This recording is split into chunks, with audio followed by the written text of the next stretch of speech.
smart people, how are you today? I hope you're always in good condition. Nah, teman-teman di rumah, kondisi cuaca akhir-akhir ini lagi gak menentu loh.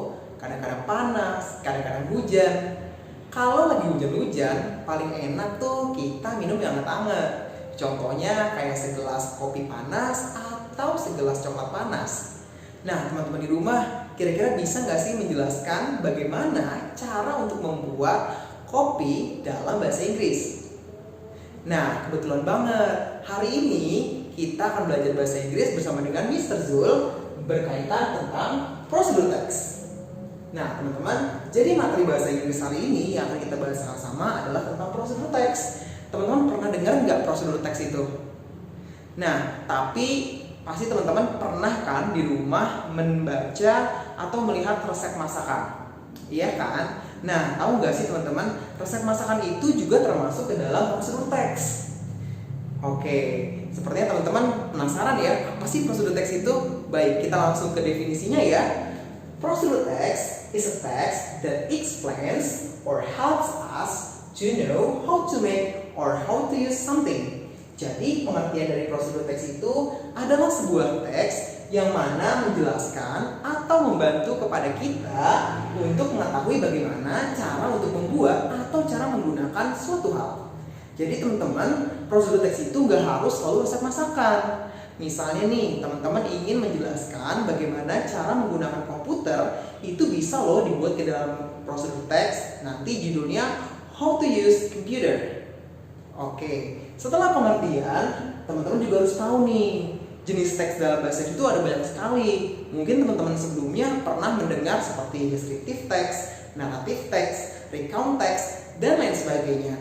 Setiap teks dalam bahasa Inggris memiliki tujuan yang berbeda-beda loh. Seperti prosedur teks ini, dia memiliki tujuan to show or to tell to the reader how something is done through sequence of steps. Jadi secara singkatnya, tujuan dari prosedur teks adalah untuk memberitahu kepada para pembaca bagaimana sih suatu hal itu bisa terjadi melalui beberapa langkah-langkah. Begitu teman-teman.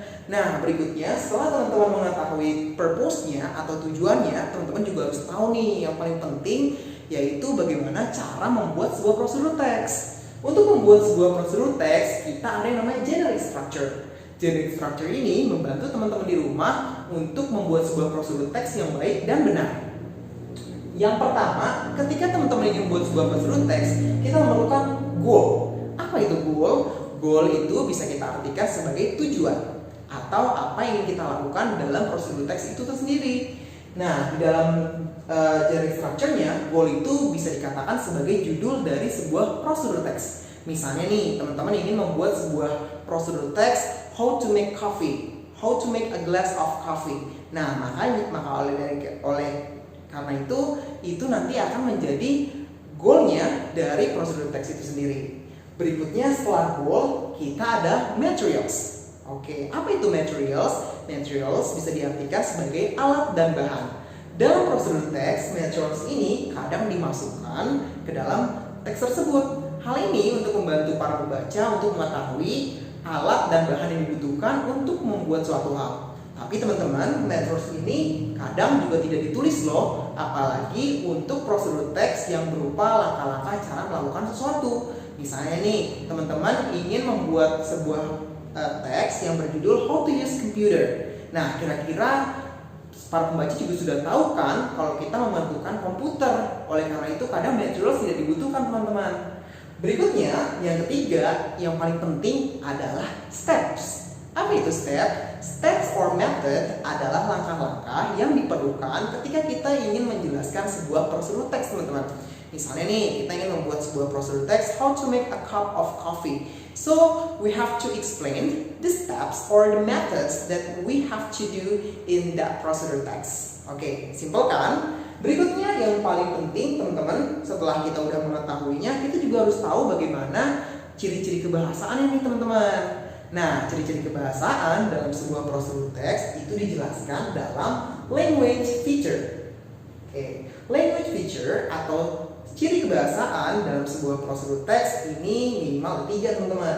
Yang pertama, dalam sebuah prosedur teks dia seringkali menggunakan imperative verb ya atau imperative sentence. Dalam bahasa Indonesianya, imperative sentence artinya adalah kalimat perintah, teman-teman. Kalimat perintah biasanya selalu diawali dengan menggunakan kata kerja bentuk pertama. Misalnya nih, kalian ingin di dalam prosedur teks ini ingin menjelaskan kalau kalian harus memotong sayuran. Kalian bisa membuat kalimatnya seperti ini, cut the vegetable. Ya. Terus misalnya kalian ingin menyuruh para pembaca untuk menuang air. Kalian bisa tulis pour the water. Mudah kan? Berikutnya, selain menggunakan kalimat perintah, kalian juga harus menggunakan temporal connector. Temporal connector atau kata hubung waktu, biasanya kata hubung ini digunakan untuk memberikan penjelasan mengenai urutan dari langkah-langkah prosedur teks itu sendiri.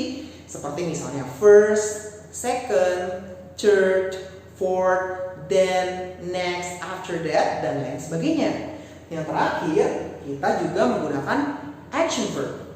Menggunakan action verb itu suatu hal yang paling wajib ketika kita membuat sebuah prosedur teks. Karena dalam prosedur teks itu kebanyakan menggunakan aktivitas yang bisa terlihat. Apa itu action verb? Action verb itu adalah kata kerja di mana kata kerja itu bisa dilihat aktivitasnya, teman-teman. Bisa kita lakukan, misalnya seperti berjalan, walk, eat, cut, ya, drive, and lain sebagainya. Oke, setelah memahami definisi dan juga penjelasan dari prosedur teks, kayaknya kurang lengkap kalau kita nggak bikin sebuah prosedur teks deh. Oleh karena itu, yuk kita sama-sama bikin sebuah prosedur teks. Nah, teman-teman, seperti yang sudah teman-teman lihat, aku udah bikin sebuah prosedur teks nih, teman-teman, yang berjudul How to Make a Cup of Coffee. Bagaimana cara membuat segelas kopi. Teman-teman bisa diikutin ya. Nah, how to make a cup of coffee bisa kita katakan sebagai goal atau aim dalam sebuah prosedur teks. Berikutnya, kita masuk ke ingredients nih, teman-teman. Ingredients dan tools dia termasuk ke dalam materials atau alat-alat yang dibutuhkan. Di ingredients ini, Mr. tulis a tablespoon of coffee.